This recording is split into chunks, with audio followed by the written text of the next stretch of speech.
নমস্কার বন্ধুরা, আমার ইমন চ্যানেলে তোমাদের স্বাগত। আমাদের বাঙালিদের খাবার শেষ পাতে এরকম টক ঝাল একটা চাটনি থাকলে বেশ লাগে।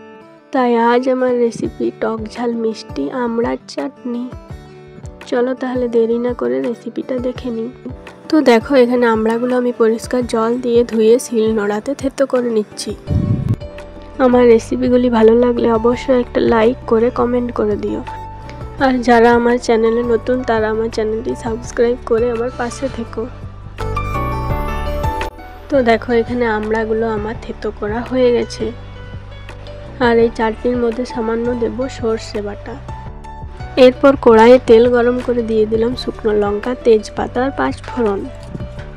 তারপর তেলের সাথে হালকা করে ভেজে নিয়ে দিয়ে দেব থেতো করা আমড়াগুলো।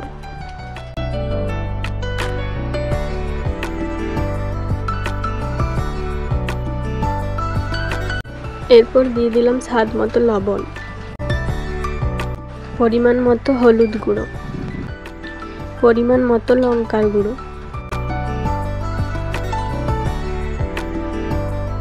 কিছুক্ষণ নাড়াচাড়া করার পর দিয়ে দেব সর্ষে বাটাটা। এই চাটনিতে সর্ষে বাটা দিলে সামান্য এর স্বাদ কিন্তু আরও সুন্দর হয়।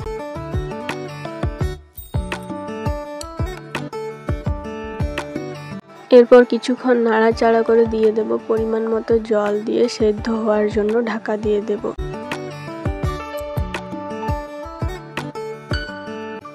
তো দেখো, এখানে আমড়াগুলো সেদ্ধ হয়ে গেছে। এরপরে আমি চিনিটা দিয়ে দেব। যে যেমন মিষ্টি খেতে পছন্দ করো সেরকম দিয়ে দেবে। আমি এখানে চিনি সামান্য পরিমাণে দিয়েছি, টক ঝাল মিষ্টি করব, এই জন্যই। চিনি গলে গেলেই আমড়ার চাটনি রেডি। ভিডিওটি শেষ পর্যন্ত দেখার জন্য ধন্যবাদ।